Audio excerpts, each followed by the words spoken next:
Any band co-streamers or just me? Not yet. Okay. Jesus. This is how we start. Facecheck episode 6, week 7, because we skipped a week. Yes. Oh, other thing to note before we kick things off. Editors don't cut this out. Yes, I know Dom's name says IWillDominate. I'll get that fixed. The graphic designer wasn't able to shoot it over. Don't mold too much. I mean, you're gonna mold anyways because you're watching this, but don't mold too much. All right. Hello, everyone, and welcome to Facecheck, your favorite part of the week before the rest of it sucks, and then you have to watch LCS. Digon, Dom, and LS here to break down the action. We had some news right after we had our episode. We thought things were good. Facecheck done. Great episode. And next thing you know, catastrophe for Dom. He loses suckling from the teat of TL, or maybe TL stops suckling from the teat of Dom. And then, bam, something happened. No more co-streams. Now we are live watching. What's the term that you use now? Live viewing? Live viewing, and a hero from the masses arose out of Dom's chat. So that means you watching LS's stream right now, you might be the one that saves LS in the future when LS also gets banned. And you can build him a site where you can live watch, because Riot's not going to turn away 10 to 13,000 viewers, which is about almost more than a tenth. It was like 15 to 20% of their viewership in a couple moments during the LCS. So, Dom, what happened? I wish I knew. I mean, I just don't know where the relationship got bad, because obviously, like, LS and I did the mock draft last spring, right? So it was something where, like, they were promoting us on the broadcast and stuff. And then, I was notified that I was on probation at the same time that, like, when the high thing happened and they put, like, TF Blade, Mo, Tyler One, and myself on probation, like, we were all notified, whatever. And I was like, okay, cool. Like, and they pretty much said that they were, like, fine with me still co-streaming. They didn't want to cut it off or anything. And then they just cut it off a month later. They didn't tell me, like, a real reason why. They said it was either for racism, sexism, or targeted toxicity.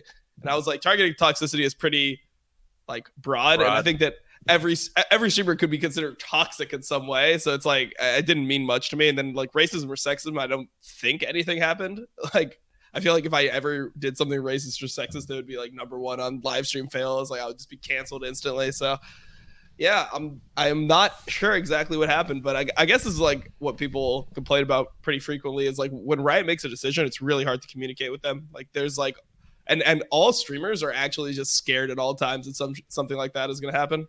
No one feels safe.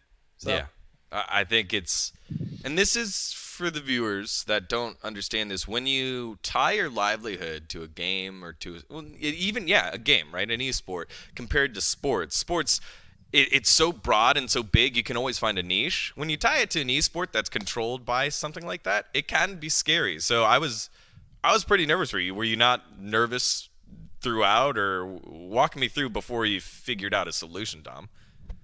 Well, I mean, I just assumed I was gonna live view it the same way I live viewed, which is what I did on Friday. I just thought I was just gonna live view it the same way I live viewed LEC and other content. So I was like, okay, well, I mean, I was doing it anyway before. Like, I did all of Worlds with that format. Yep. I'm doing, all of LEC so far. I've been doing that format. I'm like, okay, that's just what I have to do, I guess. Yeah, so that was just some of the big news that happened today, or happened this week. But I'm glad that you found a way through it. I'm glad that the hero of the masses, Brian, has showed up, built that site. Make sure you use that next time you watch Dom's content, and open both windows so that you can listen to both LS and Dom like I do during the matches. And also, I like to hear the cast, because the casters have been doing well today, this week. I think I've been pushing a lot. Freak gets so much flack. You either like him, you love him, or you hate him. And this year has been really good, that I'm interested if, like, people that don't normally like Freak's casts are, like, interested in the way that he's injecting the storytelling. So make sure you pop in the comments and hit us there for that one. LS, how's your week? Is it as crazy, as hectic as Tom's might have been? I No, I mean, I guess my week was pretty normal. I had to leave LCK early, which was unfortunate. Yes. Something happened. Are I you had okay? no idea what it was. Yeah. I have no idea what it was. I'm supposed to go for like a full body MRI and a CBC this week just to make sure like other stuff's fine. But then obviously like the co-streaming stuff, I don't know. I switched the format this week where I just have pro players as guests only. Yes. You don't have Michaela anymore? Pretty much No that. No Sanchez? Yeah. No Sorry, Sanch, no Sanch. Michaela. Sorry, Yeah. Sanch. You Damn. got replaced because Nemesis came a calling, right? Was it Nemesis? Yeah, Nemesis turned 21. Yeah, on Yeah, you Saturday. just kicked them both to the curb Yeah, instantly. dude. Nice job. man. Crowny came back yesterday though. Crowny came back. You didn't bring. You forgot the little people. Sanch was there when you didn't have Nemesis, and then all of a sudden you get hooked up with Fnatic and off to the curve with you. Yeah, these guys change up fast. You know, I get banned from co-streaming. He's the only co-streamer left. Instantly kick Sanchovis. Just insane what these people do. He's like, I gotta get. I can't be associated with these LPP guys during my live stream, otherwise I might lose. I it. saw Sanch flame Riot on Twitter. I was like, well, we just can't have that. Oh, man. That's good stuff. For me, and it's just my quick plug. I announced this week I'm joining Venn, which is going to be a 24-hour video game TV network. So it'll be myself and a guy that you might know, James Dash Patterson, the host of the LCS, one of the greatest esports hosts of all time, as well as Emily May. Follow her on Instagram. She has like 500,000 followers. She's super funny, super cool. And Tia Johns as well. Tia is better than all of you at League watching. She's Diamond something. She's Diamond something support. I play with her. She's actually better than me. Yeah, that's better than everyone. That is better than everyone. So come watch our show. It's called Venn Arcade Live. But the TV channel, it's a channel. It'll have 24 hours of gaming content. Right now, kicking off, we have 7 or 8 different shows, including Sushi Dragon, including Austin, better known or formerly known as Raj and the Rajler. So yeah, it'll be super fun. Sasha Grey, if any of you guys know who that is, and if you do, you know you do. Sasha Grey will have her talk Okay. show on there. She's doing a talk show on there. Okay. Yeah, she's doing talk show. She's doing talk show. Yeah. Oh, Yeah. I was getting hyped for a second. Yeah. All right. Cap it. So come check us out. It'll be at venn.tv. We're launching August 5th, so I'll plug it again next week, and then after that, life will be different. So, yeah, there we go. Those were our weeks. Hopefully, you guys at home had a fantastic week too. Now, let's head on over to the action, the LCS, which got more flack this week, but we had some marquee matchups, and now we got through like the mush of like, oh god, we gotta watch Immortals get stomped again, or here's another game where CLG did nothing and then eventually lost. Wait. CLG did do that this week. My bad. But week 7 brought us a marquee matchup in Team Liquid against Cloud9. TSM and FlyQuest quietly go 2-0. And Dignitas showing signs of life from the bottom, trying to bring down a couple of those teams at 5-7 or 5-9, trying to go for that 8th place spot. Guys, what stuck out to you this week in the LCS? Tom, do you want to go first? Sure. I mean, I really think that CLG sucks. Like, they are really, really bad. And they're so lucky that they had all those wins at the beginning of the split, because think about it for right now. Right now they're 5-9, right? Right. They started 4-2. So that means that they're 1-7 in their last 8 games. They're losing to everyone. They're performing like the worst team right now. And they just got to benefit from all those teams just being so bad early and getting free with, like the Immortals team that was just terrible, the Dignitas team. Like, before all these teams locked in the rosters that are playing now, they just got a bunch of wins. So it's really just a race to see if like CLG and Dignitas can actually get enough wins to pass CLG, because it doesn't look like CLG is getting that many more wins right now. Like, I think that's a huge thing when it comes to like the 8-team playoff picture. And then also just EG for me, they literally look the same as old EG, except instead of having Jizuke get really strong and int the game away, now you have Huni get really strong and int the game away, and it's like it's really the same exact thing. Like, it's, do you want your mid laner to be the one into, or do you want your top laner to be the one like throwing the game? Like both of them get these massive leads and then just they throw it in the most ridiculous ways. Like normally when I see players that are really good, they're pushing sideways and then like fighting around an objective. And sure, you can misplay a team fight, but like at least the setup is there. It seems like Huni and Jizuke, they just fight in the side lane for no reason. There's like TPing down, calling their mid laner, calling their jungler, everything just becomes like a 3v5 bot lane.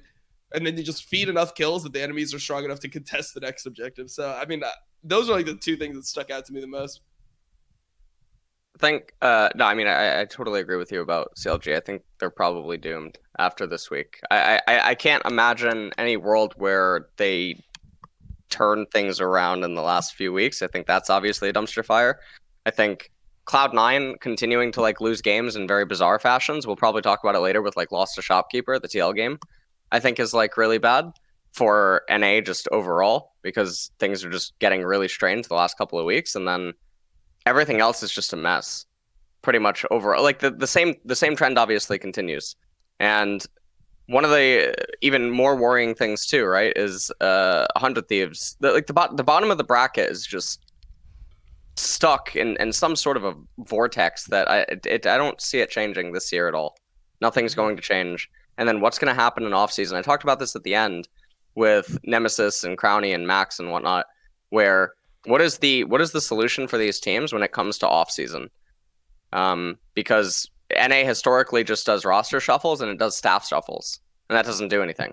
Nope. It doesn't fix the core problem. And I think this is why NA consistently over the last 3 years has been getting worse and worse and worse from middle of the pack down.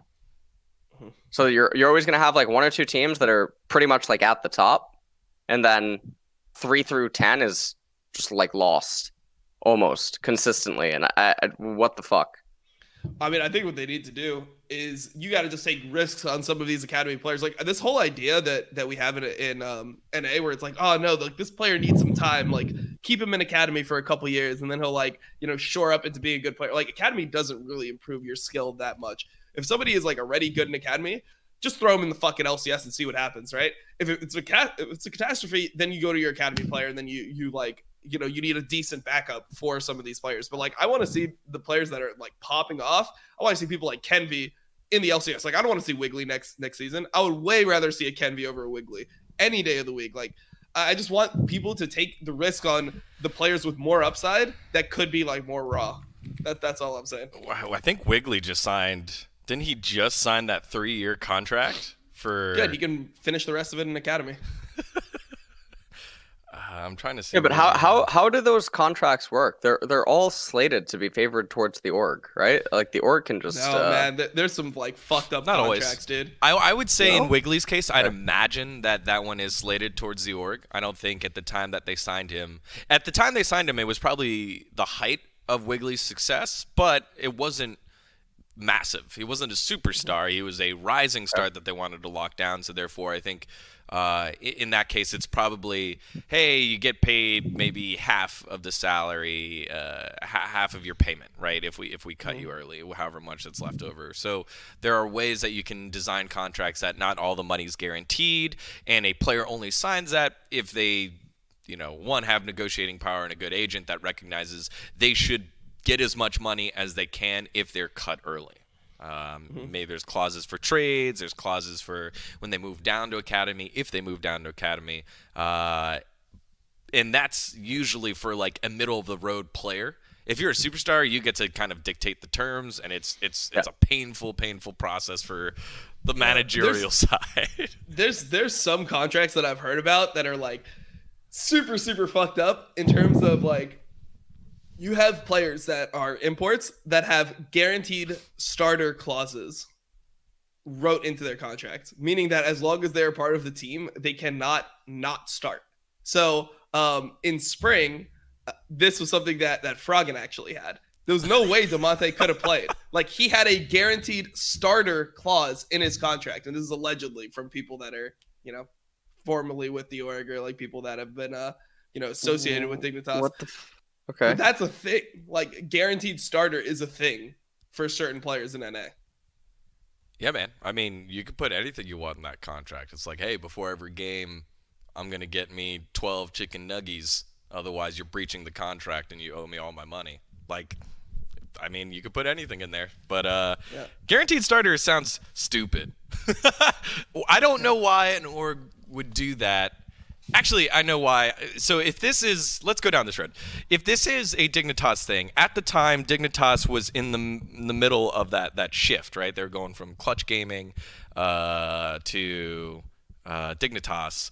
And the general manager, we talked about it last season. I'm not sure if you remember, Dom, where the general manager is a guy that came from HOTS, Heroes of the Storm. He was one of the best Heroes of the Storm players of all time. Bakery, correct. And he moved from that role into the general manager role for Dig and gets like plopped into the team in the middle of contract negotiations, and you're losing your roster.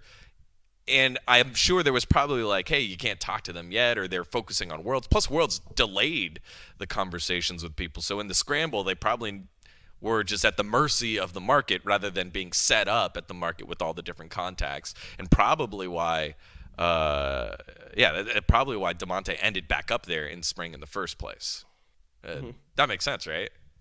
Yeah, I mean, but that's like the thing. When people were like, wait, why didn't DeMonte ever get one game? I mean, he's like a middle of the pack LCS mid laner. That's how I see him. Maybe some people think he's better, worse, whatever. My view is he's like a middle of the pack mid laner. How come when Froggen was struggling, he never got any shots at all? Well, you got guaranteed motherfucking contracts out here. So like that's just a thing that it's not just Froggen either. Like there are other players who like can underperform, and I think that it could be split to split where like the guarantee can end, but at least like spring split, you had a lot of players that were on guaranteed contracts where they just get to play the entire split no matter what. Is this a thing, LS in Korea? Have you seen this or heard this before in the Korean system or any other system? So the Korean system's really weird. It's way better than the Korean system is both better and worse than I think. Anything but maybe China. Korean bias is I was like, we just switch one out for the other one. You get more Korean bias, just without any facts backing it up. All right. So a lot of Korean teams have up to 4 to 5 teams underneath the main team, and they have different like levels of those teams. So some of them are in-houses, and some of them are online only trainees, and then some of them participate in like localized tournaments. And one of the speculations that was happening last year and even this year is a lot of starter players are actually afraid to try to play aggressive or take trades in lane and like other stuff, because if they keep losing and they get blamed, there's too many trainees. So they're afraid to lose their starting position. And it created this really weird thing, and that got leaked out through a conversation that was held amongst like various players with someone inside of the Korean scene. And obviously that's what Korea deals with, is that there's actually too many good players. Same here. But I don't think that too many. So I think Korea, it's a little bit different, but no, I've never heard of any guaranteed starter. I mean, we've had historically Faker get benched, right? That's right. In LCK at one point. So that's happened. We've had some of the elite players get benched. Easy Hoon. Sorry, just in case people didn't know. Because we do have viewers that don't have... Pyrian, too. Oh, God, that's right. Pyrian. Pyrian, the last bastion of Envy... Team Envy, Envious, whatever they were called. Pyrian did good. He got and Phoenix won as well. Pyrian was a good boy. But yes, Faker got benched a couple times, just in case anyone didn't know that. Summit got benched at one point for a guy named Lonely that I don't know. It was like an Atrox one trick that didn't really do much. We've had other benchings in Korea for sure that are pretty big. Maybe they should get on the guaranteed contract hype. Yeah. Run it down. Yeah, instead, Faker just got a chunk of the organization. Yeah. I'd take that. I would take that. Sounds good to me. All right, so we talked a decent amount about contracts and maybe a little contract styles, not Juanito. But now let's talk about Juanito. Golden Guardians and 100 Thieves. played in a pretty important matchup. It had playoff implications, and it was snuck in at the end of the week. It was Sunday's last game, and the winner of this would basically be slotted in to that final, not like a non-losing playoff spot, that 6th slot where you don't start in the losers bracket. And Closer said, I'm just going to run you over with Olaf. And he did. Closer took over that game, and 100 Thieves never really got their footing in it. We had the Cloud Soul hop on in as well. 100 Thieves didn't contest for that. And then Olaf was just in the back lines late game. I think it was 7-0 and 4 when Closer would just pop ult and then just straight sprint, power run it down, but not like in a bad way, down mid and just destroy everybody. Yeah. Do you want to go or what? Well, no, I just was gonna. I mean, you can definitely go. I just wanted to say that, like, how broken is Olaf, right? Like, how OP is the champion? Like, it was just too insane. It's just a free win. This was a game where I think that me, Crowny, Nemesis, and Max all pretty much agreed that we thought 100 Thieves had a better team composition, or like, if it was played amongst 2 high-level players, Ashe and Orianna with Bard should be able to thread the needle well enough against Golden Guardians. But I remember thinking, like, well, 100 Thieves isn't good enough in order to do this stuff, which is a really weird thing that happens in NA, I feel like, more than other regions, where, like, the draft has to be thought about more from, like, a simplicity standpoint. And so Golden Guardians, I don't know. I think the game played out pretty much as expected. And 100 Thieves, it's just... I don't know what to really say in regards to, like, this matchup. I think that the way that they draft is pretty consistently terrible, and I think that when they have drafts that rely on, like, cohesion and, like, teamwork like this one does, then you're gonna have really bad times. When you're gonna have something where you have to, like, walk the dog in terms of, like, there's processes or steps inside of, like, a team fight or coordination, it's gonna get even worse. And obviously I'm not referring to, like, the Zoe blunder in mid. I'm just talking about in general. So I feel like Golden Guardians got kind of a freebie. I mean, obviously Closer started off the game with first blood, right? On Olaf, and he's their best player by miles. So that helps. Olaf did pop off this game. Someday, 100 Thieves' best player was in a neutralizing matchup. So that also really sucks because it's really hard to move Karma. And then Karma's just one of the most oppressive bitches in the entire fucking game right now. It's so gross to try to play against her as an AP top laner because she just gets Ardent and Athenes, and they're so cheap and effective as an item, and it's like, how do you play against it? Because she gets magic resistance first, you can't deal damage to her, she has so much sustain, so much built-in wave clear, and so many other things, and it's just so sick. Yeah, I mean, when I look at this matchup, I don't really see a way that you win into an Olaf that gets first blood, especially like with Ryoma not on. Like, I feel like he just needs to be put back on Galio duty. You know, like that's just what he is, man. Like, he just needs to be full support of mid laner. Like, any of these carry like late game mid laners just never look like they suit him well. He just makes too many mistakes. Like, those types of champions are really fragile in terms of, like, if you make big mistakes, you don't really have many windows back in. You kind of have to just, like, farm and wait for, like, good situations and team fights, and it just doesn't seem like he's that type of player. So I'd much rather see him playing things like the Zoe, like things that kind of, like, play on their own, that have their own, like, ideas within team fights, instead of having to, like, be coordinated all the time with his team, because he's just not that. So yeah, I thought that was an issue. And then also, if you give first blood to an Olaf, it just increase, like, the champion is the fastest early clear in the game. You give him an extra longsword on top of it, you're not going to be able to control dragon. And if you make one mistake, like for example, the red buff fight from Contracts, where they pretty much suicided, Olaf gets another free kill. When Olaf is just coming to that second dragon fight, you have just a completed warrior. He's got completed warrior and Phage. There's no winning. So I don't know. I would have liked to see a different pick there. I feel like NA is much better with, like, the Trundle into Olaf side of it. Like, Lee Sin is fine into Olaf too. Graves is fine into Olaf. Like, there's a bunch of picks you can pick, but I would much rather see like more consistent counters to it, because I mean, Trundle versus Olaf ults, or like before Olaf ults, you just ult him, and yeah, that's like the counter. Like, there's not much to it. Lee Sin is more like, okay, you can kite out his ultimate freely because you have so much mobility. Like, that's why Lee Sin can play into Olaf, but it doesn't beat it in the same way. Like, I like seeing things that you can really just Pepega into the enemy and press your buttons and win when you press your buttons on the enemy, because there's not enough there's not enough ideas of baiting out ultimates and things like that. And you could see as a team, like that's what theoretically you should be trying to do into this Olaf. I mean, before he gets Cloud Soul, there should be the idea of, okay, pop his ult and then disengage, and then when he has no ult down, he's not a champion, then we can fight. But we never saw that once, so. Yeah, it feels like when you go for that, they're trying to tap into aggressive contracts to win early, are they not? Like, or at least match them early, and when it all falls apart early like that, then isn't that where Closer just kind of takes over the game in the pick of Olaf versus Lee Sin?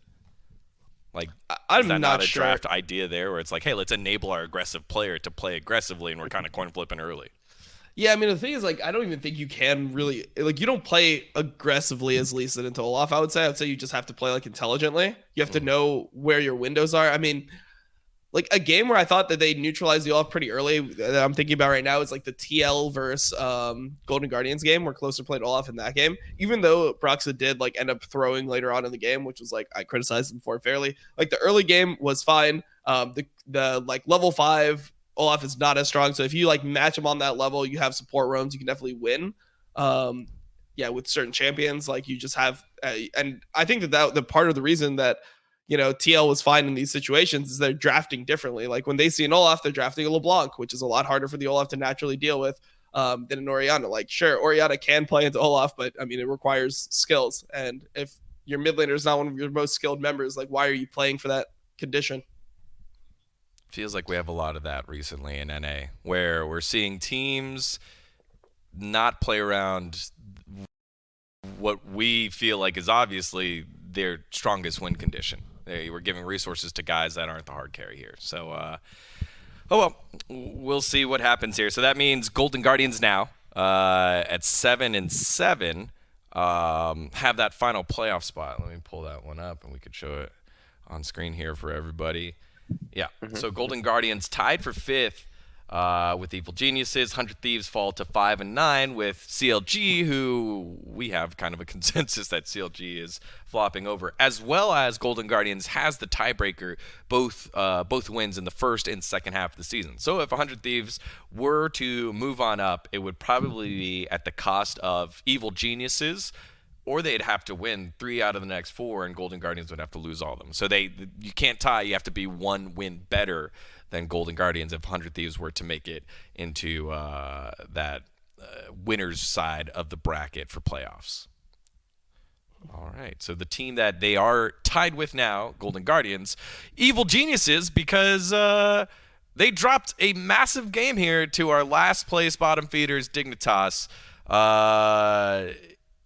We got a strong case of former Echo Fox members taking it to the Dignitas guys, where Dardoch and Phoenix had themselves a game. Dardoch specifically. This is good Dardoch. This is the Dardoch that we know he can be. On Graves, hard carrying, blowing things up, dictating the pace of the game, and the Swole Bros had the air popped out of them with a very good opportunity to go 2-0, stay in the race with TSM and FlyQuest for that 3rd place spot. Instead, now they're receding back to that 6th place spot, tied with Golden Guardians. What stuck out to you in this game, LS? I mean, I remember thinking Viper has no idea how to play lane as Volibear. That was one of the first things ever that I just remember seeing immediately inside of the game. He misplayed the first 2 waves, and then he blunders waves like 3 through 8 or something, and just outright loses the game. And I thought, like, okay, Volibear is out of the game. And then Golden Guardians were really far behind initially, and then EG just keeps donking off in the most amazing of fashions. And then, eventually, I mean, Dardoch gets 2.5, 3 level lead or something in the jungle, and they just kept being handed kills over and over and over. And I mean, once the game reaches mid-late game, there's no way for Aphelios to play the team composition. He can't auto attack in team fights. Orianna and Ashe just control everything. Blitzcrank's actually super good against their comp. Camille does not have engage opportunities. She also can't split push against Volibear in later stages, even at like 3 items. He can just permanently hold a turret. Sets a garbage fucking champion at like 20 plus minutes into the game, especially against this comp, because he has no grab targets. So there's no way for him to reliably engage. There's no like Baron taking opportunity out of EG unless they're very far ahead. So the game hits this inevitable point where Ashe and Orianna are just immortal and Galio's fucking useless. So I don't know. I mean, their draft on paper is like turn the brain off and just pick Galio and Camille together and then hope that Aphelios can deal damage. But he's always separated from his own teammates. So feels like if both of these games just go super even until like 20-25 minutes, there's no way for EG's comp to play the game. And then they just, I don't know, man. It was a car accident. Wait, I want to know, like, what do you think about like the mid game from Camille this game? Like, what, like the 3-1, and then just like everything seems so weird to me. Like the side lane fighting. I kept on saying, like, normally the way, like, when you have dominant side laners, you get free, like, you win the side lane, right? So you'll be able to like control the wave on the side lane. You push the side lane in before the objective, and then you just like have, you know, vision set up, or you have like some priority on, you know, taking the dragon. In this game, that probably would have been the objective that they were playing around. But it feels like when they win the side lane, when EG looks at themselves, they're like, we win the side lane. They're like, all right, so if the enemy guy comes anywhere close, we're going to just max range E on him with Camille and then have Galio like TP down, and we're going to try to just turn it into like a 2v5 on the enemy side of the map, which seems so weird to me. It's like, wait, why is there never any of these fights around an objective? Like, why are all these fights just like random in the side lane? Like, I get it that Huni's strong, but you don't have to necessarily like kill the Volibear in the side lane to like use your split push advantage. You know, it just seems so weird to me. I mean, Dig did this really, really donkey thing where they invaded red, right? Super early on. That made no fucking sense. Yeah, it made no sense whatsoever because they're the scaling team comp and they're making proactive plays in the early game, even though they don't have the responsibility to do so. So that was really fucking strange. That's a turn your brain off moment. And then the pile up that ended up happening, obviously later, is like what you're talking about. They're just randomly splitting with Camille and calling in Galio and then dying. They're both dying. And I'm sure like in a world there, Huni is like tunnel visioning, and he's like, oh, I could have got him or something, like 2 for 1 or something, yeah. As if it's a fucking positive. But there's so many other catastrophes. I mean, I will say that Dignitas rolled really well because Cloud came up as the soul, so it buys them. So when they get third dragon, it buys them not just like 5 minutes, it buys them effectively like 10 to 15 realistically, which is insane for their comp. So what do you mean by that? What do you mean by that? So Cloud Soul is not super big for EG. It's just not like when Camille commits with her ultimate and gets the movement speed, she's already Hextech ultimatum. You're not going anywhere anyway. When Set uses his ultimate, he's following up with Facebreaker and Haymaker. He's not moving. When Thresh uses the box, I mean, realistically, what does the MS mean to him? When Aphelios uses Moonlight Vigil, what does it really mean to him? Because he's already playing over difficult terrain to interact with. When Galio uses his ultimate, I mean, I guess for him it can mean something, but also none of these champions have ultimates that you're casting off cooldown, and even if they were, 10%'s not fucking doing anything. So it's just a really unfortunate soul. It's a really unfortunate third dragon that doesn't like skew the game in their favor. It doesn't apply enough pressure, and it allows Dig to sort of sit back. It really reminded me of Fnatic, and I even brought this up with the Nemesis in the game. I think Fnatic versus Misfits, where Fnatic got bailed out because it was a clown dragon. But any other dragon, they would lose the game. Obviously, EG donk off in ways where that type of a thing doesn't happen, but yeah, there's a lot of other problems. I thought it was just a super weird game. I mean, it seems like Dig and just in NA, like everyone just operates in isolation. Like you can tell that the team's plan is made based off like one decision. So the red invade, which isn't actually good for them, is just because Graves is level 6 and the set is level 5. That is like the only thing that's being factored into that decision. It's like, hey, like I'm ahead of the guy. I can invade him. Like everyone come to me. Like this is our play. And then obviously they get caught on the back end. It's like, oh, what happens if we get collapsed on by the Camille that is like absolutely massive right now? Because Camille just had a lead in lane because the dive top or the pressure top forced Viper off the wave. Viper is just behind an experience. Yeah. All that stuff happens, and it's like, okay, why are all these decisions just made off of one thing? The Huni fights bot lane. It has to just be that Huni's stronger than the enemy. But I feel like if you're so strong on Camille, the worst person you could be spending time killing is the Volibear. Like the Volibear is the hardest person for you to kill on the entire map. Like why not use your pressure? Like part of the reason why Camille is so impressive when it gets ahead is like the mobility from the side lane. You can push in the side lane. You can either chunk the turret with your Q damage, or you can just roam and you're so useful as a roamer. Like a Camille flanking behind a team fight is actually super like strong. Yeah, that's terrifying. That will one shot an Ashe like late game, like an E flash in the mid game. Like once the Camille is huge onto an Ashe with the Galio following it up, like that should be a one fight. We didn't see that at all. And then I really like didn't understand the Huni build because he had a Tiamat, right? He had a Tiamat and then a Triforce. And he built a Caulfield's Warhammer. And I'm like, okay, Caulfield's Warhammer. That means he's going Death Stance, right? Like, that's why you're building the Caulfield's Warhammer.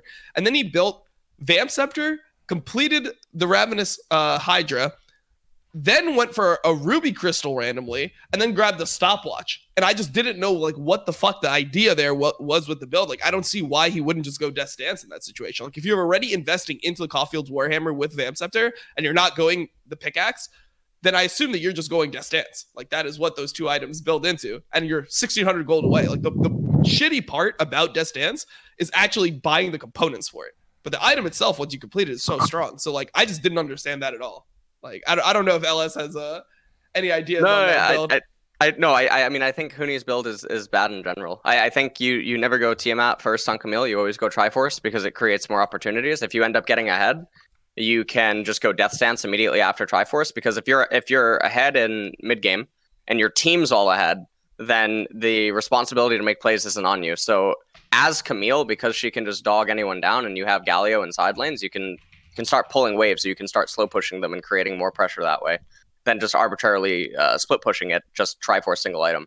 But yeah, I mean, the itemization on a Huni was obviously awful.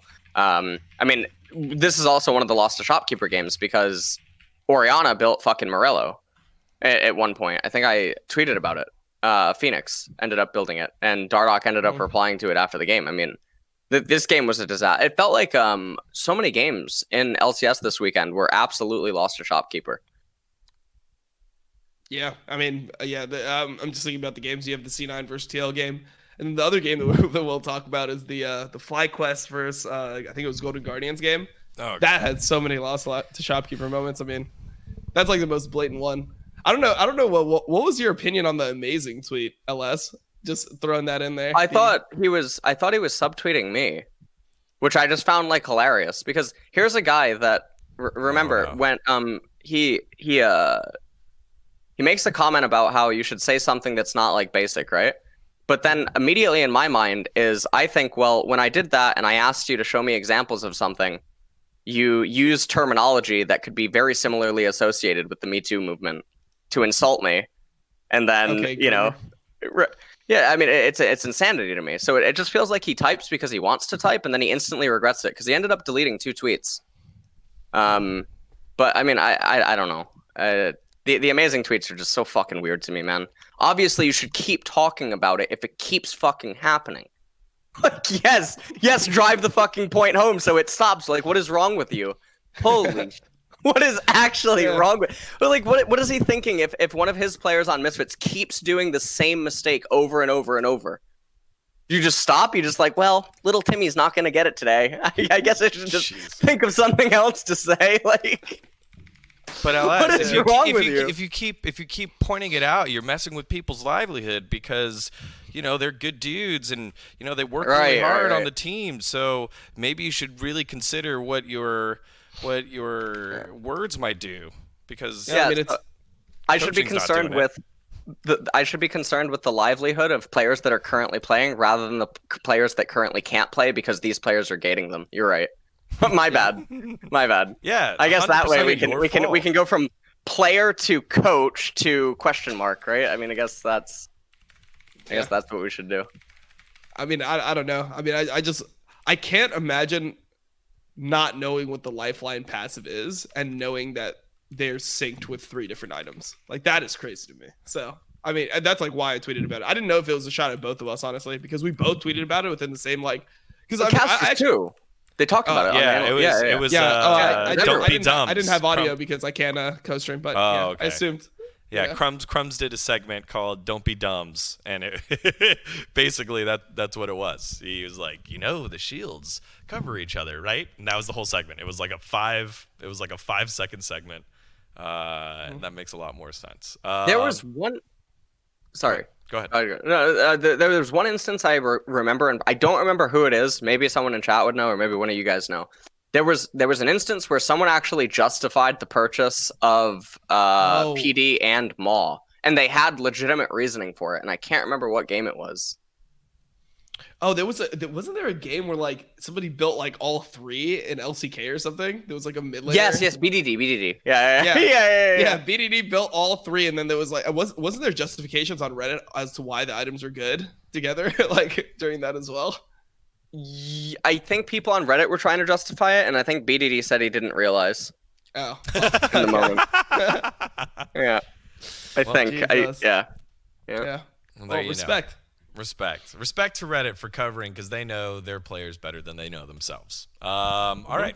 Oh, so they know I am banned, and I still don't know. Yeah, so. They know why. Dom, everyone knows why, don't you know? Well, that's like the way that they talk about it too, which is so funny. They're like, "All right, come on, Dom. Like, you know why?" And I'm like, "Wait, no, I actually like, no, Dom, be real. Like, be real. You know on. why, dude? You have to know why." Yeah. I messaged you too. I was like, you know why, right? You know why. I wish. I mean, why would if they told me the reason and then why would I publicize that I didn't know the reason if they could have easily just debunked it and they'll be like, actually, this email was sent where they explain exactly why. Like, no, they didn't explain why. By the way, the thing that struck me funny, by the way, about Amazing's tweets, I don't know if you saw one of his tweets where he said that his tweets are only intended for like his made some comment about like how his tweets aren't supposed to go far. Do you know what I mean? But I'm like thinking to myself, dude, that's not the point of Twitter. What? Well, he has like 150K followers, right? Like it's gonna go somewhere. I can't. I'll try to. Let me see what it was. The wording. It struck me as so bizarre. Because I was just thinking, why would you tweet something if you don't want any response? Like, it was basically saying that he wanted an echo chamber. Okay. I'll try to find it. It was really weird. Or maybe he deleted. That's okay. It's fine. I think we're going deep on the witch hunt here. He deleted the tweets. He tried to come after the crown, GG. And LS came back with the smackdown. And we'll continue until builds improve.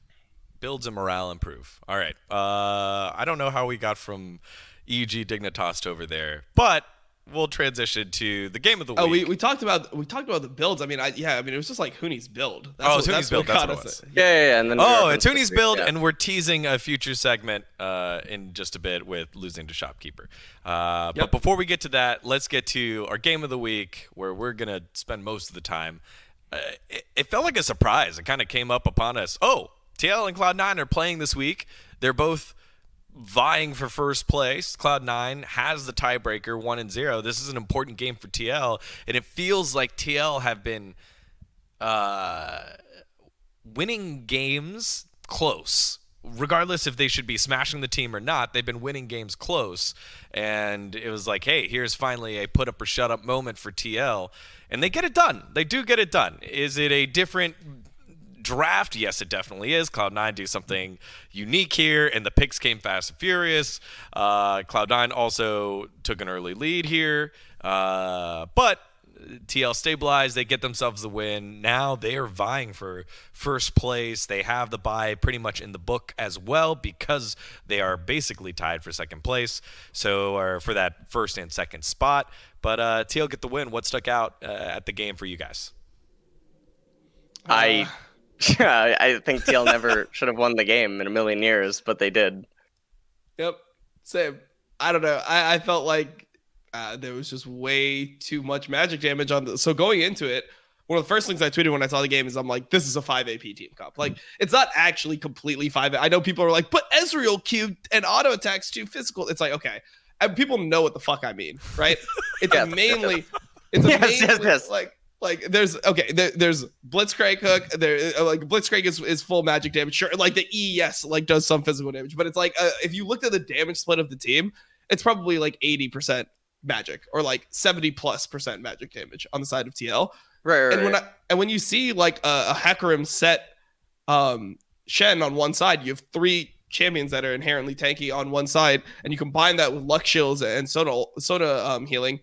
How can they ever win the game? Like how can TL ever win the game? Even with the Trundle ult. The Trundle ult is one target. There's 3 people that are going to be absurdly tanky in this game.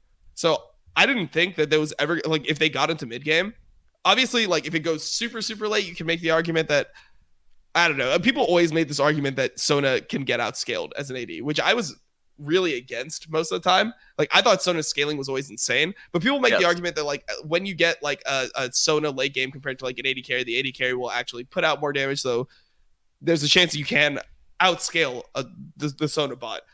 From my perspective, how do you even get past the mid game to even get to potential late game versus comp? Like, I think that there's just it's just going to be way too much tankiness, which is when, like, tankiness is the most effective is in the mid game. Like, tank items are the best in the mid game before people start building penetration and all that stuff. So I just didn't see this being a winnable game at all. I thought that once Jensen lost control of mid lane, it was just going to be over. But yeah, I mean, there was a couple of just weird fights. I mean, that dragon was super, super weird, and then the itemization was really bad. Yeah, I mean, Jensen, there was no way to play that game as Syndra because the opponents are just supposed to be itemized against you. You're supposed to deal no damage. I mean, all of our teammates aren't supposed to deal damage. And also to cover, like, what you're saying, because I know people are going to try to flame me for it. Ezreal ended up doing a lot of damage, and Ezreal will deal anywhere from, like, 70 to 80% physical in most instances, but also, like, some Ezreals build Leandries, which obviously skews his damage into magic more. But Trundle also will deal more physical damage early and then more magic late, because eventually he just becomes Subjugate bot and he deals mostly magic. Base armor keeps going up. Right, base armor keeps going up, and his base AD does not really go up. He doesn't build physical damage, so it becomes Subjugate and Cinder Hulk. So as the game progresses, he does increasingly more magic damage than he does physical. Great. Use your brain. So the thing for TL's comp is they should never be able to win in mid game for the reasons that you're saying. And then there's no way to beat the war of attrition on the side of Cloud9 with Lux and Sona, just constantly healing everything. And I was expecting Spirit Visages and Wit's End buys on Set and Shen that game, which is just even more healing. And then they both get benefit out of Ardent Sensors that you assume is going to be present. Hecarim already had QSS. Mordekaiser makes no fucking sense. So, but then the loss to Shopkeeper comes in. You have Ninja Boots on Shen. You have Frozen Heart on Shen. Versus that one got me. That one was the one that got me, actually. You have Bommies on Set, and I already know the people that are going to drool on themselves and be like, well, it's so that you can proc the phase rush sooner. Shut the fuck up. So he maintained complete control over Syndra and the entire lane. He doesn't need it for the wave clear against Syndra. If you want pressure on Syndra, you can just go Merc Treads with a Ruby Crystal and then get Spectre's Cowl and then complete into an item, or you just go straight into Wit's End after getting an item. So, like, his build was complete troll. Also, he doesn't need Dead Man's Plate against that comp because most of them are going to be on top of him anyway, or he's getting sped up by Sona, or he's not the primary engage. Hecarim fears them into him, and then he superplexes again. So it just, mother of fucking God, man. What a dumb... It actually almost looks like, when you consider the level of play between the assumed teams, and then that it's Cloud9 who's been dominating for so long, you would almost think it's like win trading. Like fucking Steve and Jack like met before the game and they're like, how much for Licorice to buy a Frozen Heart here? Like, I don't even know, man. It was bad. Yeah, no, I was surprised. I mean, I feel like everyone just goes Dead Man's every game on Set no matter what, is what I think about. Like, that's how people just see the champions. Like, you need a Dead Man's Plate to play this champion, which, like, okay, if you're going to go Dead Man's, that's one thing, but then I just hated, like, the Bomby Cinder into Dead Man's into Triforce then. It makes no sense. Yeah, like, I don't know. I just feel like at that point you do need some MR. Like, how long would just, or how far would just a standalone MR item go? How good is just a fucking cow? Like, I don't understand Hecarim why he doesn't have Red Smite in the comp, because you're always going to be on top of each other, right? But then the damage reduction further reinforces the entire theme of the comp, the War of Attrition. I just thought that was really weird. Like, I understand Blue Smite on Hecarim, right? But I just felt like this was a Red Smite game. And like what you're saying, there's no MMR. I don't understand the Blue Smite on Hecarim, like, really at all. Like, there's the concept of, oh, well, like, you deal more damage because the movement speed that you gain factors into your pass. Like, I've seen that whole argument. Like, I played literally 300 games of Hecarim in EU to get to Challenger, and it felt like Red Smite was better in 95% of the games on the champion because you don't need it to gap close. And Red Smite just allows you to duel people that you wouldn't have been able to duel before, and it just gives you like it helps you in every single way. Like you never have a movement speed problem. Is it a gap closer for the rest of your team? Because Hecarim and Shan are the only ones that have like movement. I think Red Smite on Hecarim is like better in almost every game. The other thing is Triforce on Shen doesn't make sense in this game. If you're gonna go Triforce or Black Cleaver, obviously you go Triforce, but Triforce doesn't make any sense. He should just only be building tank items, because once you get Spirit Visage, Titanic Hydra into Wit's End is great in this type of game. Titanic Hydra into Cal is fine. Yeah. Any MR items, HP stack, etc. Wit's End. I mean, Visage is insane with Sona. You just get so much healing. It's so problematic for the enemy team. And realistically, if Syndra builds Morello this game, she's gonna want to jump off a bridge in Minecraft. I guess I don't know. It's gonna be terrible because she can't itemize against this comp. She's never dealing damage. She doesn't want to sink 3,000 gold because she's the only one that can reliably apply anything, unless like Mordekaiser or Trundle gets a Bramble Vest. What did you think about the Lich Bane? The Lich Bane second on Sona? I know it's part of like the build, so to speak. I don't mind it. Nemesis and I had this conversation because she doesn't want to have to get tier 2 boots and whatnot. So I guess like the MS is valued plus CDR and mana. So I mean, I don't think it's terrible. Lux is covering up the support items pretty well, and Lux applies them really reliably. Thought that was fine. Yeah, I mean, I thought it was okay. I guess at the end of the day, like just the decision making was also kind of bad, which bothered me. I guess seeing Cloud9 make bad decisions when they were literally so far ahead the entire spring, I think it's super weird. So for example, like when Sven got hooked, right? That's your mid game, and you need to be winning. Sven gets hooked. That's bad that Sven gets hooked, but immediately they turn it into a fight with the Hecarim just running directly at the Ezreal.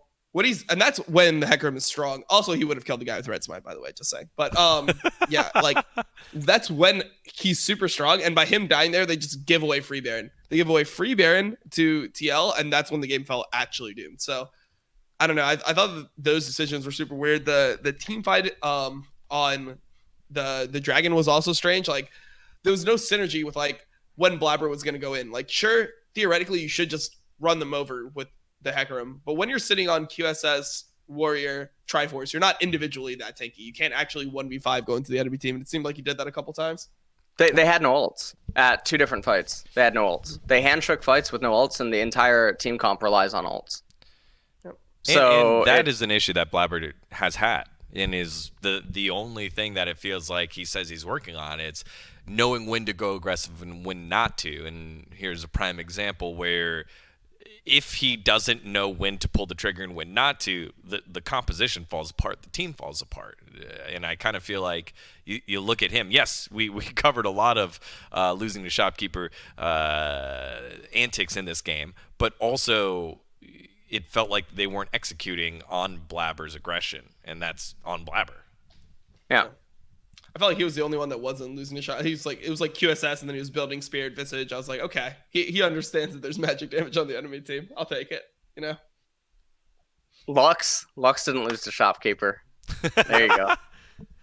Yeah. So I wanted to go back and just talk about how we got to this draft in the first place. Like, why is Cloud9 trying this, and is it wrong to try this with Niski in the mid lane, with Set, and how great Set is that he can play 4 different roles? Is this like something that could be viable in the future? Like this draft is okay? I think the draft is I hate Ezreal Trundle pairing. I just want to say that outright for TL, but I think the draft that Cloud9 went for, it's akin to Sona Tom and Sona Taric, but I think that both iterations of Sona Tom and Sona Taric are better than this. However, I think like TL could have beat it. I think Yuumi on R3 is a variation that you can go for. I think Blitzcrank is really good, but no matter what, I think that there's definitely changes that TL could make inside of the draft. I mean, I posted one on Twitter that I thought would be okay, and obviously it was a conversation between the 4 of us on my co-stream. But yeah, there's definitely approaches. I don't think Cloud9's comp was the issue. I think this is a gross like 90-95-5 team or draft win. I've heard like differing opinions on the Ezreal Yumi. I've heard that Ezreal Yumi is like what you can't draft into this. Like you just end up like getting outscaled. Like they just sit in lane and then like you can't really pressure them because you have an Ezreal Yumi. And then once they start scaling, it's like really tough. So I'd be interested to see on how that works in the pro game because that's from what people have told me. Like Ezreal Yumi is like what Crownie Sona's supposed to be the counter to. Yeah, Crownie put it in chat. I thought Yumi on R3 and then Soraka on R4 because you can put Soraka mid or top. Here we go. I've got it pulled up now. And then you're fighting fire with fire. And then obviously, yeah, and the draft that Digon has on screen, if you Alawi on R5, if they run into Alawi, I mean, she doesn't really need an introduction to what she does. I was gonna say, when's the last time we've seen an Alawi in the LCS? No, but we've seen her in LCK, and when the 11th best and top Impact laner, is Korean, so he should know how to play it. So when the 11th best top laner in LCK can play Alawi and make her look reasonable points, I think that there's merit for the champion. And if the Cloud9 team comp tries to run into Alawi, they're gonna have a bad time. So, I mean, this is just one variation that I think I suggested, is trying to fight fire with fire. And I think Ezreal would be way happier with Yumi and Soraka than Set, Hecarim, and Shen would be with Sona and Lux. Obviously, I still don't like Trundle, but whatever. Yeah, they went with that one. I think the other thing is the thinking behind Cloud9, right? Cloud9 now, for a couple of their losses, have tried something unique with Wukong in bot lane. Now this time it's the Sona Lux. I think the only game that they lost that was kind of legit was the EG game. Is that the game where they had a standard team composition and they ended up losing that one? But why is Cloud9 pushing the envelope this way with drafts like these? I think that they just want to like they're looking at the long game. They did the same thing in spring, and I feel like, you know, I respect it, and that's why I don't take that much away from it. I want to see more versatility out of NA. I want them to be able to play different styles. So when they're pulling out Sen and Wukong and losing a game to 100 Thieves, I'm not like, oh fuck, like NA is just the shittiest region in the world. I'm okay with it because I want that to be a possibility for them to be able to play and be comfortable on when it gets to Worlds, because I feel like this team is guaranteed locked to be in the World Championships. And when you see like other teams, like for example, if you look at Cloud9 versus Mad, if Cloud9 is not able to play things like the set of Wukong, if they don't have any other like tricks up their sleeve, so to speak, I feel like the draft is just going to be so exploitable for the enemies. So I don't mind this. And that's why even with this loss, I still wouldn't think that TL is a better team than C9. I still think C9 is a better team. Oh yeah, C9's a lot. Yeah, C9's better. So yeah. Okay. I don't know. Good. I mean, I agree. I just wanted to give that context for folks that are like, hey, why don't you shit on Cloud9 when they do stupid shit in the draft and they lose too and you're so mean, Dom, meow, meow, meow. You're so mean, LS, meow, meow, meow. Well, it's because they're thinking about Worlds in the long game because that's where they belong. That's where they're going to be. And they're expanding their pool to make teams think about that, because look how LS whipped up something that was draftable, something different, and something I hadn't seen, but that's because he's exposed to a much larger swath of compositions that the world is going to bring later on, whereas TL went with what they could work with, right? And I don't think they made anyone feel too uncomfortable with their champion pool and what they could build. So that is why we're kind of a little bit easier on these losses that Cloud9 has. I mean, also, like, just the one thing that I think is egregious in this game is the egregious, all right? Yeah, the Syndra on R4. That was like the pick that I thought was it's terrible. I think that's the one where like you really lost the draft. I'm completely okay. Like the Trundle, like if some team takes Set and you take Trundle, if you're like one of these teams that heavily prioritizes Trundle, and I think for TL makes sense on Broxley because he hasn't been having the best results on playmakers, you at least will have a target to ult, so that's okay. Ezreal paired with Trundle is not the best, but like at least you're getting a pick that's strong for him. The Blitz I could take into everything else. I just don't know why you'd want Syndra into a comp that is like meant to be unkillable, because I feel like you need sustained damage like in order to like be winning these fights. Like you can't just go into it with like, yeah, we're gonna burst through the fucking Lux shield. Like that's just not gonna work. Like you need to be able to like, you know, kill these targets. So and it's assumed they have MR. Yep. So it's even worse. So, with that, we talked about draft. We talked about the building of some of our guys here, which leads us to our brand new segment where we follow along with our item masters, LS and Dom, and we like to call this one losing to Shopkeeper. Again, another week, another shout out to Melina for slapping on another great Photoshop for us. Lead us through what you saw, LS. Actually, I have one up for everybody right now on the stream, in the game. It's your old friend, your boy Morello's, showing back on up in the Dignitas game. What was Phoenix thinking here with the Morello's buy? I don't. Well, I mean, Dion, let me direct your attention to the Doran's blade on Aphelios. Mm-hmm. He needs to reduce 40% of that healing. Yep.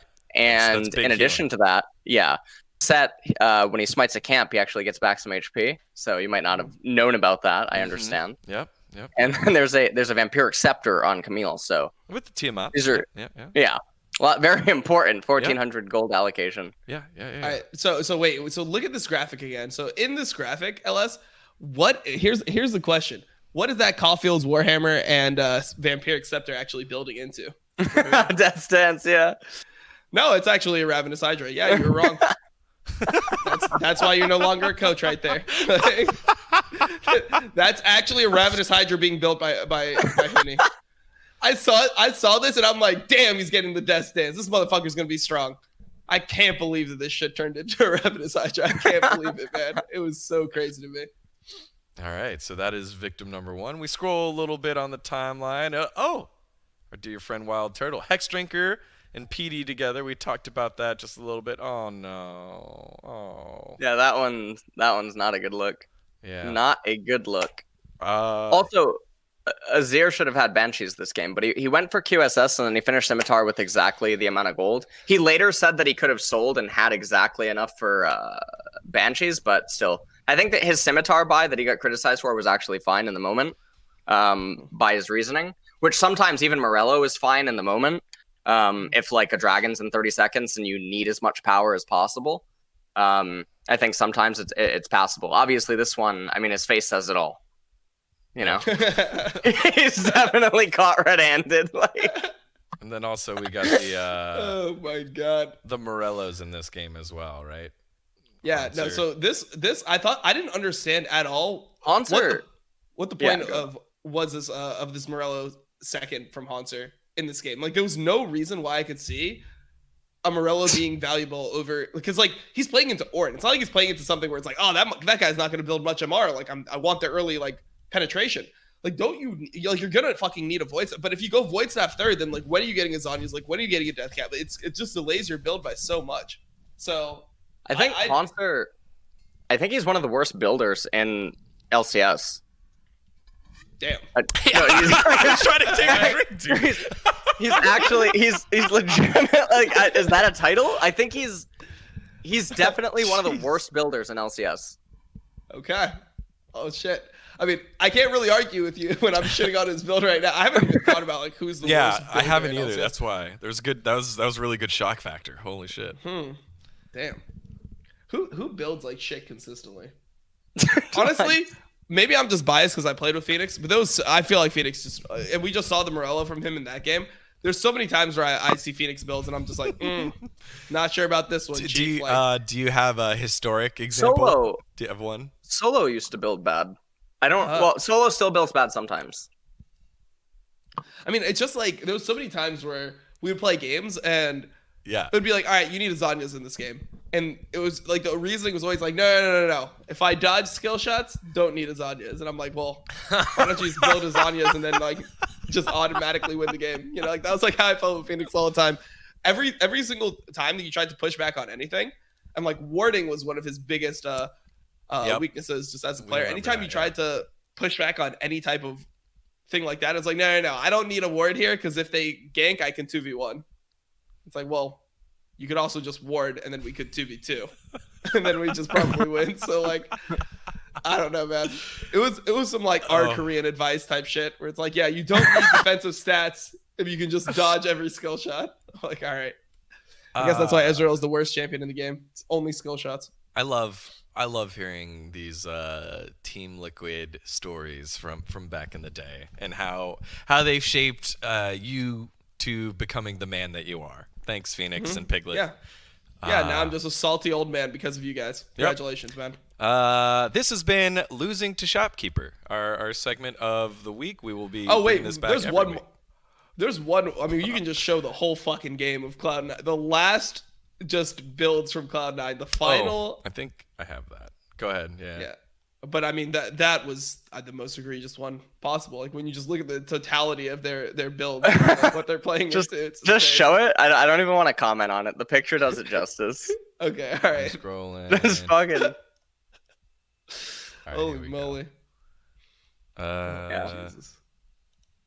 Bam. There it is. Oh no, the Rabadon death cap is covering because Jensen bought the death cap at the very last second. Hold on. As the Nexus is exploding. There we go. Got it. Beautiful. Okay. Holy shit. Beautiful. Take it in. Just take it in. just let it be. All right. Jesus Christ. At least Blabber was trying. Yeah. Like Blabber tried. For those of you listening on Spotify, go watch the video. All right. That has been Losing to Shopkeeper, our new segment. We'll be bringing that one back next week. If you see one, tweet at LS or Dom. They probably won't answer, or me, and maybe we'll get your tweet featured on here for Losing to Shopkeeper. All right. Well, guys, this has been productive about the week. There was one more. I don't have it ready. I guess we could talk about CLG. No, yeah, let's just end it on a just get depressed real quick. Yeah, let's go. Well, okay. If we don't want to get depressed yet, we can do tier list. Yeah, tier list. Let's go to tier list first. Let's see. Where is it? Is it this one? Yeah. All right. So we did tier lists this week. Like we did last week, we decided to do bot lane. As per usual, LS takes the easy way out and doesn't rank them by number. He just gives them by tier rather than the hot spicy takes of number. I did mine before seeing Dom's this time, as I normally do. I don't know why I said this time. As I normally do. It was pretty close. But here we go. LS, do you have any last words before we show what you're doing here with yours? I have to go to the bathroom. God. Okay, all right. The timing is perfect, actually. Yeah, no, you have to stay and explain your picks here. All right, here we go. So, What the fuck? Yeah, I don't know what am I supposed to do with that, dude? All right, here we go. Here's a tier list. Nothing too crazy. According to LS, he did it based off. No, it's not. It's not just tier list. It's like so everything below FBI. It's like, what is really the difference? Damn. I mean, I got so I want to stressed. find the specific word. I want to find the specific wording. Hold on, because I can't. If I switch over on Spotify. Oh God. What did you say? Blah blah blah. He gave me the list and goes, I guess the line is because everyone below that is a dumpster fire and they're all the same. So. What the hell? Wait, how do we get the starting soon screen? Because I had to switch it over so that I could read the Discord. Yeah. If not, then okay. I'm showing the Discord. Sorry, no behind the scenes. So Okay, cool. if I get that right, LS, then that means your order is Sven, Doublelift, Tactical, Bang, FBI, everybody else. Yeah. So Okay, cool. I got so stressed over this. I actually talked about it with some pro players because I'm like, I don't know what. I was literally talking about it with Crowny, like I don't know, an hour before I just sent it to you, and I just can't. Like, what is really the difference between the 80 carries in NA right now? Because so many people are playing Ashe, so they're cheating laning phase in a lot of instances, or they're playing Aphelios, and everyone NA-rams. So 80 carries are having like less. They're either having less autonomy or there's more forgiveness in like a lot of spots. The camera pans way too much, so you can't see stuff. There's no fucking pro view, which is so important for AD carry to really tell. And then everything's just like there's no discernibility, and that's the problem. So I felt like I'm making my list off Sven at the top for pretty obvious reasons. Doublelift because he's making his way out of a burning building with most of the drafts that TSM has, plus the level of gameplay. And then I had tactical in there, Bang and FBI right below, and then below that it's like, again, you can't discern anything. And like I said, I was talking about it with Crownie right before the show, and then I talked about it with 2 other pros too. So I couldn't think of anything. I really couldn't. I'm just glad that me and Dom are somewhat close, okay? So he made the list, but, oh no, Doublelift and... Yeah, Doublelift and Bang are the major flip here. Yeah, I really have to go to the bathroom. All right, go. What the... All right, that's how we do our shows? Yeah, I Too guess. much NA. Oh, no. I hope he's not LS, a.k.a. long shit. I hope it's something else. So. How long have you been sitting on that one waiting to use that one, dude? About 5 minutes. I saw it in Twitch chat. So. Hey, see Twitch chat? There you go. We listen to you sometimes, not often, but sometimes. Yeah. Man, it is really hard to do all the bottom of NA. It is. For me, it's like up to Doublelift, and then the last 4 are just whatever. I just think it's like actually just the last, like Cody Sun, Apollo, Wild Turtle, they're in the same tier for me, and then Stixay is just, I think he's just the worst. Like, I think he's really, really bad. Like, it sucks. It's like, to me, that is a position that you fill, and CLG tried to fill it with Wind and couldn't. Again, I feel like CLG are in like this really weird contract hell with Wiggly and Stixay, which sucks because those 2 guys were core components of their success in the past. You see other AD carries like have the moments where they win the team the game, where it's like, all right, here they got to late game and they're gonna pop off. I never remember, like, there's no games recently or no games in the last year where I saw something out of Stixay where I was like, damn, he popped off there. Like, let's go. That's why he's a pro level AD carry. I never feel like that with him. It's just, I had him at 2nd in summer of 2019. Yeah. And then I had him 10th That's last when he signed his contract. split. Yep. He cashed in, baby. I think there was a game last split where he had a pop-off moment, and I was like, oh, the CLG in me is tearing up. And then this split, there was the moment where he was on Tristana jumping on everybody, but in case you didn't watch that, that was the trailer for the CLG TSM match from when he did that back in 2016. Yeah, I was gonna think. I was like, wait, what the fuck? Who played Tristana this split? Like, this no Tristana pretty much. Yeah, but I mean, Stixay is just not getting it done. And so one thing I did, looking at my list, because I kind of came to the same stump here, where it's like, okay, we know that's Ven's best.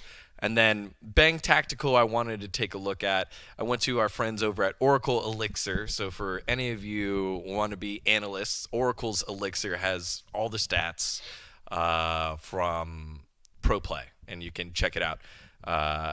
Stixay gets 71%. He is tied for the most with FBI counter picks in drafts. He gets the most counter picks in draft. Wait, Stixay? Yes, Stixay and FBI get 71% counter pick against their counterpart. Nah, he doesn't. Yeah, he does. It's a made-up stat, fake stat. 71% along with FBI. Paulo has 70 because he's only played 10 games because we saw all tech for a little bit. And then it goes Doublelift with 64. Everyone else is 50 or below. Mash, Tactical, and Sven all at 50 and below. The other thing that the stats... because these stats felt like so fake. The other things that the stats don't really help out with anything other than least amount of deaths is Sven. Sven is has the one of the lowest amount of damage share, one of the lowest amount of XP per 10, one of the lowest amount of gold per 10, CS per 10. Like, all the stats kind of poop on Sven, which shows the value of that player when you just take a look at his deaths. He's the only AD carry there's so many single digit deaths. There's so many games that just massively skewed against Sven. So like the Wukong games where they're super far behind, and then the Sona game where he just like the last Sona game he's down like 100 CS in lane because he's sharing farm.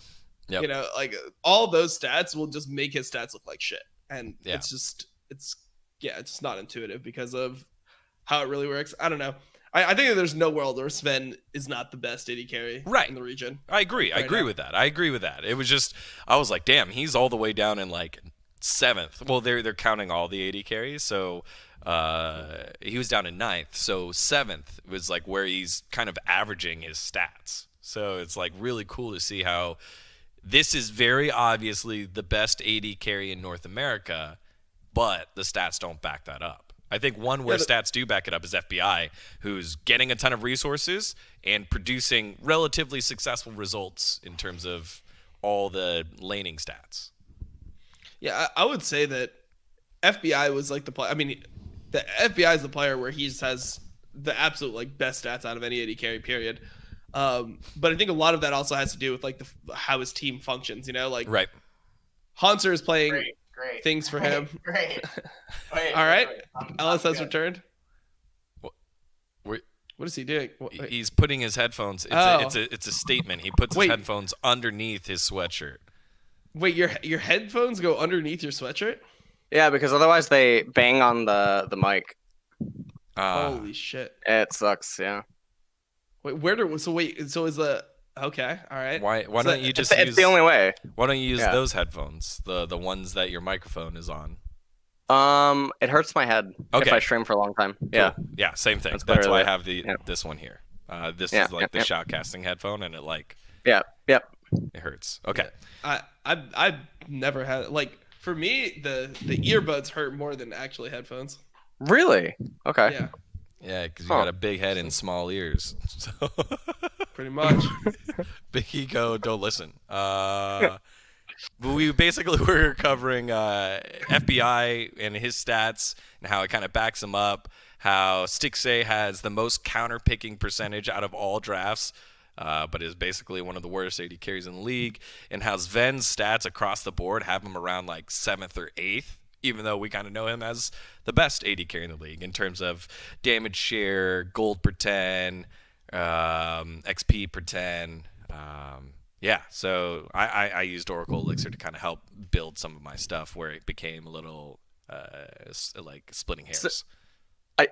I wanna talk about like stats because like what people watching this show or like people tune into my co-stream and stuff. I have a really big problem with stats in general, right? Because if an AD carry is permanently playing advantageous lane matchups, then not only are their stats going to be inflated, but the opponents are going to be deflated in most cases, right?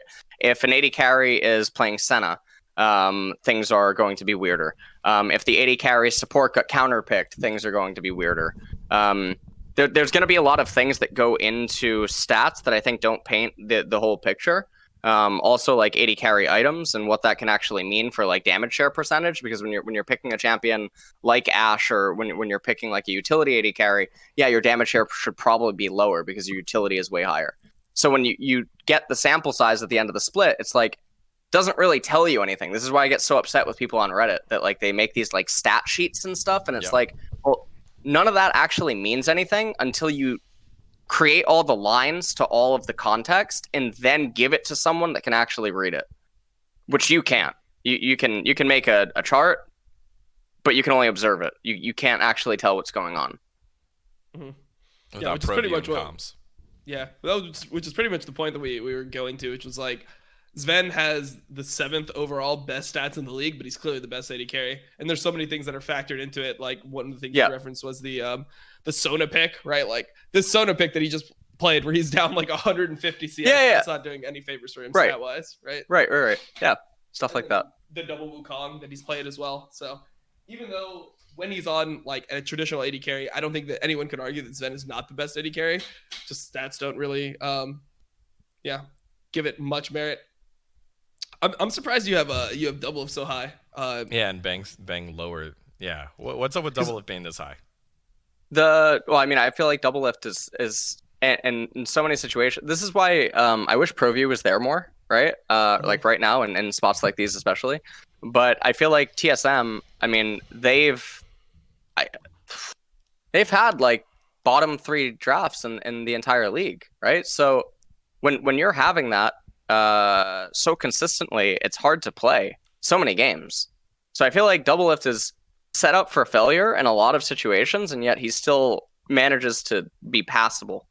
And I think that's somewhat impressive. But again, this is like one of those things where I feel like Below's Venn could definitely change sometimes. This is the one that I talked about with Crowny the most, actually, was this spot.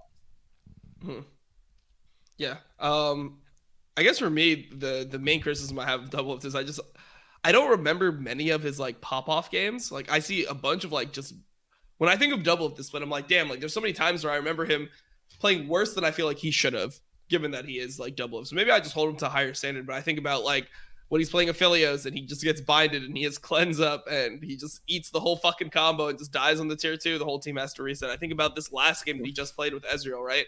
Where he pretty much ints the whole game at Dragon Fight and then almost ints the whole game again in the top fight right after. Like he's suiciding essentially for no reason.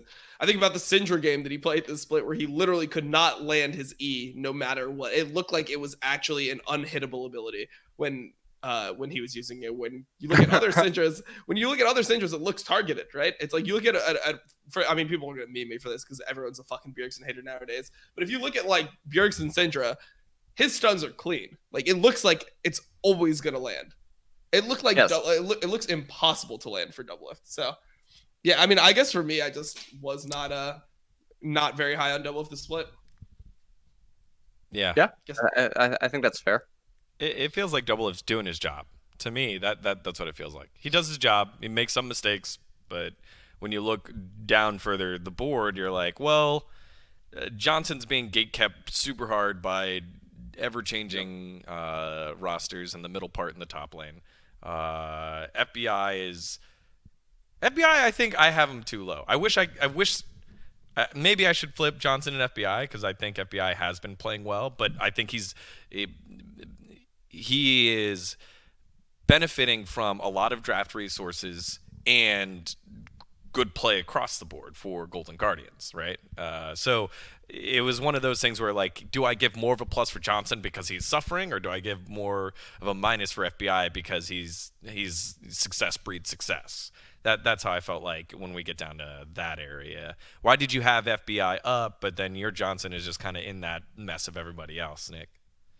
I mean, I literally FBI, like I almost put just below the line too, and it was mostly only just because of, I guess, laning prowess, and then the pieces that surround him. I think like FBI is really close to just going below the line. Actually, I don't know why I didn't have the line start at FBI because I feel like it's in the same boat. Okay. But all right. Yeah. Sorry, FBI. I tried, dude. I tried to set you up for some it's LS really success. close. It's thin. Maybe there's like a line between, that I don't know. There's very little discernibility. I feel like it's so hard, man. Especially with the amount of times that we get to see AD carries and whatnot, but also the role of AD carries in the meta. I probably sound like a broken record to some extent, but it's really hard. The lane is just not very great right now for evaluation purposes unless you're really standing out. And if you're not, then it's like, well, what else are you doing if we don't have other things to look at? I mean, I guess for me, like FBI, he's always been somebody who struck me as like a hit or miss player, and I always felt like he was somebody who was trying to output damage. He was kind of in that like category of players like Cody Sun in 2017, where I was like, okay, this guy like does damage. Like he's not like one of these AFK AD carries. He's not Cop, who I played with, but or actually, what happened to Cop? What do you mean? He's been coaching. He's been coaching FlyQuest. He coached like Optic, Dignitas. He was like a head coach and shit. Yeah. Holy, okay. Cop made the transition, the successful transition to from player to coach. Yeah, but you have the you have the AD carries that actually are like stepping forward, trying to like aggressively dodge skill shots into the enemy to maximize damage, like Uzi and shit. And then you have the AD carries that are just max range, throwing a fucking Ash volley every 3 seconds off cooldown. Like, so I felt like FBI's always been in that first category of like players that actually try to output as much damage as they can, but my criticism for him was him just getting caught way too much and losing the game. Like the amount of times where he would eat that one skill shot that you need to dodge and lose the game for his entire team was way too high. As soon as he minimized that, I've always just been high on him because, you know, I give him more credit based on the way he plays. And then like Johnson, the reason why I have Johnson on 5 for me is I feel like he has an even worse situation to deal with than Doublelift. Like his team was really fucking bad. Like he's on the 0-8 team and he's still looking like the only reason they can potentially win games a lot of the time. You know, like him and Afro, I think him and Afro. Yeah, high. I was gonna say, wait, Afro's doing well. Yeah, like it's a pretty cool renaissance for him. Yeah, it's actually something that's pretty enjoyable for me. Just seeing Afro play well in most of the games. I think that Afro's probably top 5 support right now as well. But really, that was the only hope for Dig. And you know, Phoenix he's had good games. He's had bad games as well. I don't think that highly of him in terms of LCS mid laners. And you know, Viper I think has been really, I don't know. He's my boy, but he's been awful. Like he has really been awful this split. So when you look at what he has to deal with, I give Johnson credit for even getting getting 4 wins with that roster is fucking difficult. Like I know I wouldn't be able to get 4 wins with that roster. Like Jesus, but yeah, that's my reasoning. Oh, we didn't get Ellis's opinion on Stixay because I feel like there should be like another line drawn above Stixay. Yeah, and then he should be like below whatever other line that is. Well, I mean, I think CLG is a complete they don't. No one looks like they're on a team. Like Pobelter's like their best performing player. I know you probably don't hold this stance. I actually think Ruin he's not performing or playing well. I think Ruin can be good. Okay? Oh man! All right. Oh no! What do we do? Yeah. Ruin can be good. Okay. Yeah. Ruin can be good. So did you see his Malphite versus Wukong by any chance? I've seen his gameplay, and it's not deserving of import slot, but I think that's different from it gets really weird when you get into this territory. If you ask me if he should absorb import slot in his current performance, no. It's sort of like the same thing. But I think CLG is a complete fucking mess. No one looks like their teammates. They look like their coworkers when you watch the gameplay. Everyone just looks lost. The only one that looks like they're consistently performing is Pobelter, right? Everyone else, it feels like stuff is just all over the place and nothing makes sense. The drafts don't make sense. They also have beliefs that are not congruent. I don't know how to say it. So they're banning Aphelios now on blue side, right? Okay. But they also won't pick it, but they've picked it in the past. So now there's some conclusion where we talked about it yesterday. It's like, well, do they just think that they can't play Aphelios? Are they not confident in playing Aphelios? Or are they acknowledging that he's overpowered, but they can't let the opponents have him, even though when they get him, they manage to lose with him? And so there's really weird stuff when it comes to their drafts. Their drafts are pretty set up for failure. I think everyone's laning phases are awful. I think CLG has the worst laning phases I think I've watched overall out of NA. Yeah. Mm-hmm. I mean, I think that Ruin could be good too. Yeah. In Academy. In Academy, I think it could be good. In LCS, I just think this guy really, really triggers me so hard with how he plays, because it's so disrespectful or so troll to me that it's I feel like if he just didn't troll or tried harder or something, it'd be so much why are you ever trying to all in as Malphite versus Wukong level 4? Isn't the whole point of the Malphite versus Wukong matchup that it's oh, how does Wukong work? Oh, it's based off stacks. Well, you take Comet on Malphite, you go into the lane, he gets no MR from his passive, and you just poke him to death. And eventually, once you get 6, you can ult him and one-shot him if he gets below a certain threshold. Why would you ever take these types of traits? He's literally inting on Malphite versus Wukong that. There isn't a safer fucking pick. Alorum is the Malphite god of LCS. Like there's not a safer pick than Malphite. And then like all these games that I see, I mean, there's so many deaths that he has where I just don't know like how it actually happens. Like even if there's no communication, even if he was off comms, it feels like his map awareness is really bad overall in the game. Like he doesn't know where people are. And that's fair. Yeah. So for me, that's just like a big trigger. So I don't know. I've been really low on Ruin the entire season. Oh, we didn't talk about it. We didn't talk about Gnar into Ornn. Okay, yeah. So first off, Ornn beats Gnar. That's one of the funny ones. So he picked Gnar into Ornn. Now Gnar is like able to be produced in a toilet. That is how bad the champion is.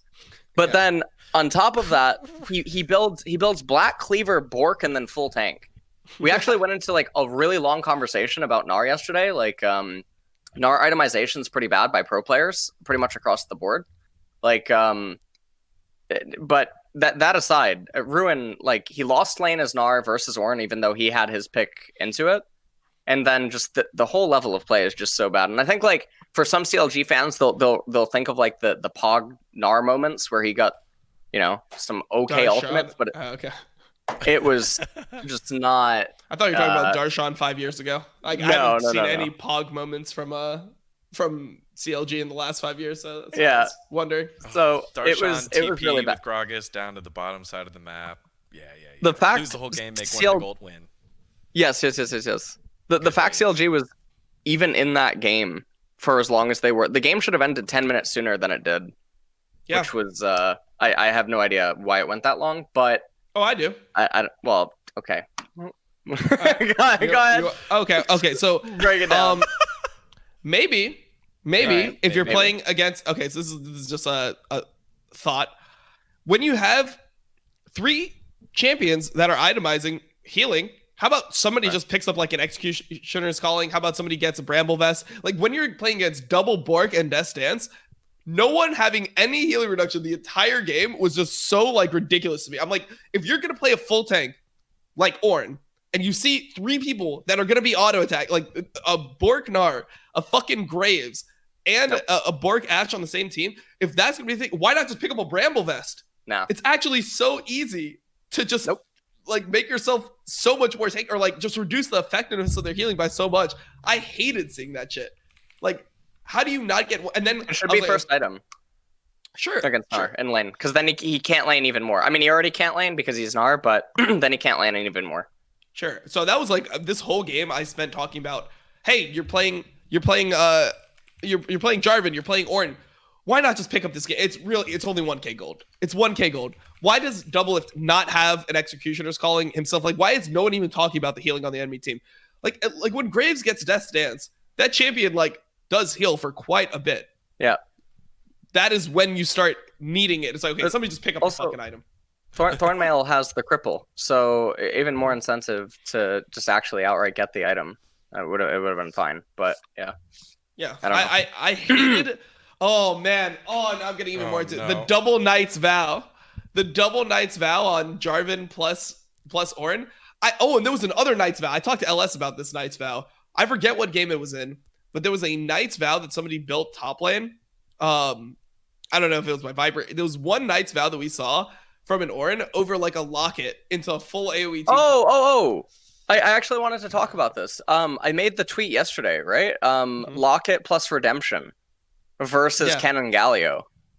It's like people don't realize that sometimes you can just invalidate an entire champion with like Locket or Redemption. And when someone has like Canon Galio and Canon's going to flash in, you cast Locket, the shield goes up, Galio comes in on the ultimate, and then the rest of the teammates are trying to follow up, and then Redemption comes down, heals you, and then burns them.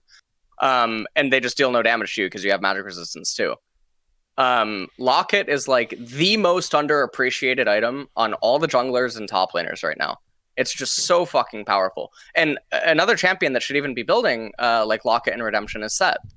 Set can build Locket Redemption, and it's fine. And no one does it on Set either. It's so fucking strange. Oh, it was in the FlyQuest game, I think.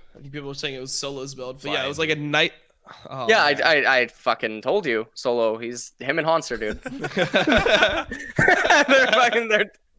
You'd never live in a house they built. Like, I swear to God. Oh god. Yeah, no, that triggered me super. I really don't even think Knight's Vow is that great of an item. Like, I'm looking for reasons. Like, I'll buy it sometimes, but I'm looking for reasons not to buy Knight's Vow most of the time. Like, that item is just not great. I don't know, especially on a solo laner like that. I mean, just when you have, I just feel like Orin, for example, right? You're getting so much free HP. That is why Locket is so good as like a third item by a lot of people. It's because you have such like a high HP pool naturally. Please just build these items. Like, I don't want to have to fucking talk about Knight's Vow every fucking week. I don't want to have to talk about Bramble Vest. Like, these items are so, and I don't understand why people don't do this, because it's like they play the game, right? Like every day. Like, how good does it feel when you pick up a Bramble Vest early in a lane where the guy is healing? It feels so fucking good. It's amazing. Yeah, you just break them. Yeah. So just try it out maybe in a scrim or something, and then you'll just want to do it every game. In a scrim or something, anything, please. They'll try it out in a scrim. Their jungle will come top, give away double buffs, and then they'll say it was the Bramble Vest. That's why. Bramble Vest didn't help. Honestly, that's how I was. I was honestly like that with champion picks sometimes with my team. Like, I'd pick a champion, and then we just like have a catastrophe happen. I'm like, yeah, I just don't want to play this champion anymore.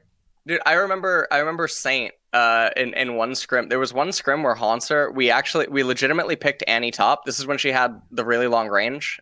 And like tank Annie was like almost a thing. And Haunter was popping off on Annie top, and Saint was just running it down. And he blamed the Annie pick. He said he couldn't play with Annie in the game. Like, oh man. Sometimes that happens in scrims. Yeah. No, it's super tilting when that shit happens. But yeah, I got a Saint Annie clip for you. Maybe we could show it on next week's face check. If we're talking about Saint Annie, there's something you need to see from an LCS game I played with Saint. and Saint was playing Annie in this game. And I just like, I'm telling you, man, if you just watch the first fucking 6 minutes of this game, or just this one situation, what does Saint do now? He streams. He's streaming TFT. Teamfight Tactics. Oh, really? Okay. Yeah, he's one of the high tier TFT players in North America. Yeah, he's no chilling. shit. Yeah. Okay. He's living his best. He's signed to Team Liquid too.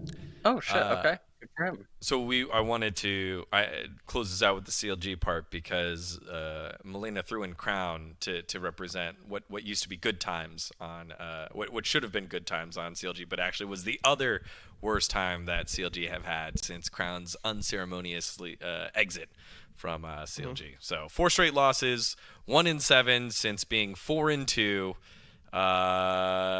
CLG doesn't look like they're going to be able to turn it around unless Ruin stops taking all-ins at level 4 and learns how to build a Bramble Vest in proper fights. Or not pick Gnar. Is there there's no quick solution for this team, right? They've got to get it together themselves with the players that they have, unless they're putting in Wind again, right? They're doomed. They're my Immortals of last split, by the way. Like the same way I talked about Immortals, where like Immortals was like Immortals was 5-2, and I was like, this team sucks ass. And they're like, Dom, you just hated Smithy because he got more titles than you could ever dream of, you piece of shit. Like, that was me, you piece of shit. Yeah. And then like I was like, no, I swear this team is actually bad. Like, guys, trust me, this team is awful. And then they ended up being off. That's how I feel about CLG. CLG started with 4-2, and people were like, they already have more wins than they did the entirety of last split. Look at how good they became. I'm like, they beat like teams that don't even have roster. Half the people that they beat aren't even playing in the LCS anymore. Immortals, like they are actually fucking doomed. Like, this team might get the 8th playoff seed if Dignitas somehow can't win any more games. And like, they might get the 8th playoff seed. They're gonna get smacked in every game that matters. This team is ass. This is my Immortals for this season. I wanted to check their wins. Their wins were against EG. Oh, no, sorry, they lost against EG, Kappa. Their wins were against Immortals, Golden Guardians, Dignitas, and 100 Thieves. Yeah. So you're right. The Meteos now gone. The whole Immortals roster and their staff got fired because CLG beat them. Dignitas had their overhaul in the top lane. And mid and jungle.